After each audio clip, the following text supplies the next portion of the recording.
So today on Out the Box, I was looking at my tapes, literally, and I thought it'd be cool to talk about, some of my own recordings, but also the music I collected before we went digital. I don't know if you're anything like me, but I used to collect a lot of physical CDs. Now, of course, I buy it all digitally, but these have become very sentimental to me. But let's talk about my own first. So I happen to have a copy of my second album manuscript, which was released on cassette. I can't remember if my debut album, The Book of ProVerb, came out on cassette as well, but it would make sense if it was, because back then cassette was still very much a big seller.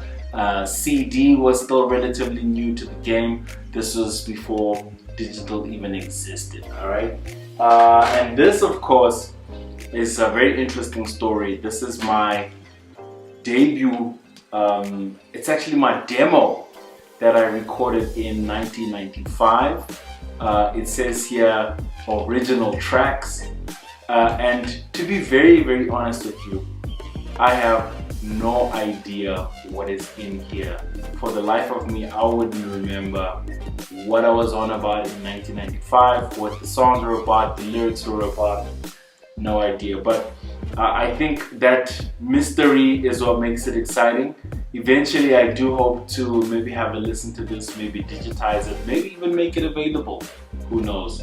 Be interesting to find out what's in here. And of course, I've got some tapes as well. Back in the days, you just had to put a tissue under here, then record it. So a lot of the stuff, I'm sure, is when my first song got played on radio. The first person to ever play any of my songs on radio was DJ Adil, YFM. It was in the wee hours of the morning. He played a song called The Battle, and I remember staying up to record that, so chances are it is on one of these tapes. So now let's talk about the extensive CD collection. I wouldn't even know where to start with this one.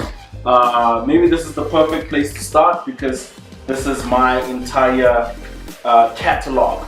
The Book of ProVerb, released in 1995, independent label Outrageous Records. Then the second album, I got signed to Gallo Records, but this is, by the way, after my deal fell through with Creative Kingdom. I remember when I left Outrageous Records, it's because I was in conversation with Creative Kingdom, but that didn't really materialize, and so I got signed to Gallo Records, and that's when that album came out. This particular one, Forthright, I believe came out with also Gallo Records, if I'm not mistaken, and then Rite of Passage was, of course, Universal. But by then I was a fully independent artist, so it was a ProVerb music production, but I had a distribution deal with Universal, and subsequently my fifth studio album as well, The Red Tape. So anyways, this is some of the music that I collected over the years. I literally used to physically buy. I never used to bootleg any music, and just looking through here, man, what you'll notice is my interest was always very vast. It was believed for a long time that I only blaze hip-hop all day long, and listen, maybe 80% of it is, but a lot of it isn't. I had stuff like Malik. Wherever is Malik, by the way? He was an incredible vocalist, man. I had Pro, who many believe was my rival, but he wasn't. I collected some of his stuff. The Muffins, big fan of, especially their live stuff, Tear Gas. Morale, my boy Morale, his CD's definitely up in there as well. So just scrolling through, man, my compilation by TTP. I had plenty house music as well. My girl Zonke, big fan of hers. Gabo, incredible. Listen, this guy, whether he's acting, he's writing, he's a playwright, he's kicking poetry, he's singing, he's busting raps, he's incredibly talented on all fronts. What I also like about these kind of collections is, you'll see discs where I collected the artwork. So if I had, artwork ideas for a particular album, we put that onto CD. This is before we could retransfer. I don't even know if those platforms were available back then. So we definitely collected it in that way. Zakwe, aka everybody from T-Pain to John Legend. So you can definitely see that the the taste was very vast and interesting as well. This is obviously another one. You can see it's earlier because the collection was pretty strong on here. So everybody from Nas, Mawé to, remember Flow Rider? I think that was very much radio music. Now I remember as somebody who was on air as well, I would often, listen to stuff that isn't necessarily my cup of tea, but I knew would work on air. So that's when I would collect that kind of stuff as well. Unati's album, The Big Dog DJ Fresh. I have to tell you about this, The Spirit of the Great Hearts. I actually got an opportunity to do a remake of, or be on the collaborative remake of Spirit of the Great Hearts by the unfortunately late Johnny Clegg, and I got to jump on that and kick a verse, believe it or not. So I had the pleasure of not only meeting him, but I can say I have a song with him too. So Michael Jackson is on here, everybody from Jasmine Sullivan, Limonka, I know you would definitely remember this one. This was the Motswako tape by my man Limonks. I see he's working on brand new music now as well. Then guys like DJ Kent, The House Explosion. This is whenever I hosted any friends of mine. I know they were very much, not only big on that kind of music, but that's the kind of stuff you want to play to keep the vibe going as well. Some D12, which is now unfortunately defunct, this according to the man himself. Some DJ Cleo stuff. It's nice to see DJ Cleo doing some new music now late as well. Now listen, you can say what you like about Ja Rule. Ja Rule put out some hits, man, in his time, hey? Then of course guys like Joe and Bilal. Now I must also tell you an interesting story. When I was a tertiary student, in my say first, second and third year, I used to make beats on my computer, right? And I would sell the beats, but if you didn't have money, a lot of us didn't because we were students, I would actually sell the beats for CDs, and that's how I began to grow my collection. So I'd give you beats if you were an MC and you wanted to rap, perform somewhere, record. I would sell you the beats, go through your CD collection. That's how much I love music, and I wanted to collect. I even have a Beanie Man here, some Luther Vandross, Mode 9. Mode 9, my boy, he's out in the UK now, but he's Nigeria's very best.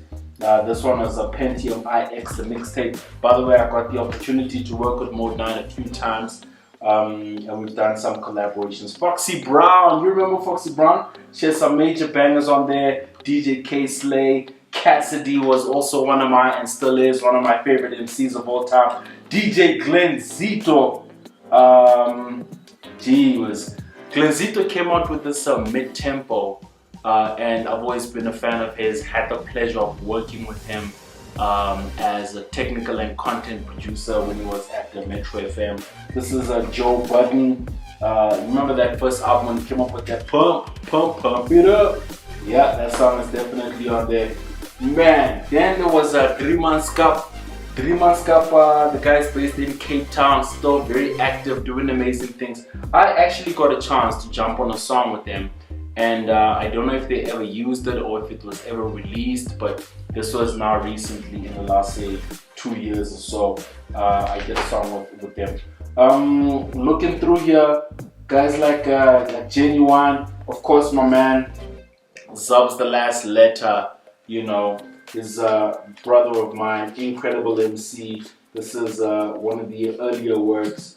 And also, I lost my copy of the Outrageous Records, that initial mixtape that we did, man. So if anybody knows where to get a copy of that, please do let me know. The Life, the Rap, the Drama. This was the first record I was ever on that was officially released. It was Attention, featuring myself and Mr. Salvin, courtesy of Amo. So that album is very valuable to me. I definitely keep it here. Muggs Magubani, oh man, incredible MC, very underrated. This was his mixtape, but he has released the album, which I happen to have digitally now as well. Kanye West, Dukes Singanga, who can forget? You need one of these in your collection, man, in whatever form you can get it in. Dukes, when he came out, he took Motswako to another level. Just looking at Jadakiss, Zulu Boy, my boy Brian Temba, who I also got the pleasure to work with eventually. When Lauryn Hill came out, Drew Hill's, the mid-tempo classics. Listen, I can't go through each and every one specifically because I don't have to. Many of you would know that I was heavily influenced by cannabis. That goes without saying. So obviously the Cannabis Can I Bust is on here. This was the first album that I got to listen to, and I remember I had it on cassette, and then I got it on CD, and since then obviously I went on to get many more of his. This is when he was signed to DJ's Boo.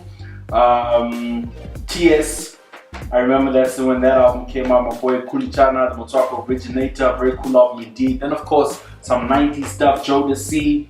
Oh man, you know, if you're from my era, then you would appreciate exactly what the likes of Jodeci were doing. Cassidy, many more albums here. I just want to get to this last one as well before we wrap it up. Now this, man, this was also some Nas. Questa is in there. Kenny G, because sometimes you gotta switch it up, slow it up. It can't all be boom boom the entire day. Sometimes you have to pull out the saxophone, take it nice and easy.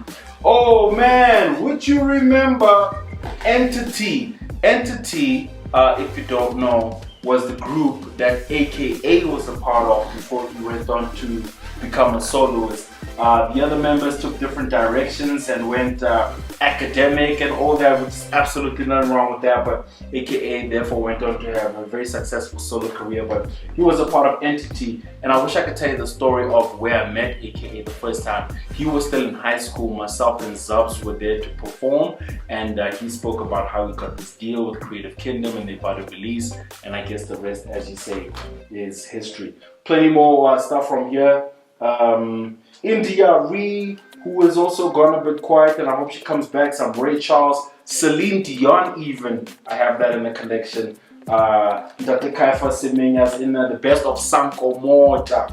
Now, this particular era in my interest was when I came off Survivor in 2010, right? I remember when I was on the island, I was away from music for an entire month, and all I was craving was old school music. So when I came off the island, the first thing I did was I went to buy retrospectively. So the Sanko Mortas, the Kaifa Semenyas, the Mameleton Voodoo's, all that is the stuff I went to collect after I came off that island. New edition, Power. Power was signed to Atama Fukate, and he had this single. We even did a remake, and I haven't heard it since. I certainly hope to. And so the collection continues. Lyra's in there. She also got to sign this one for me, which is cool. Remember Slice?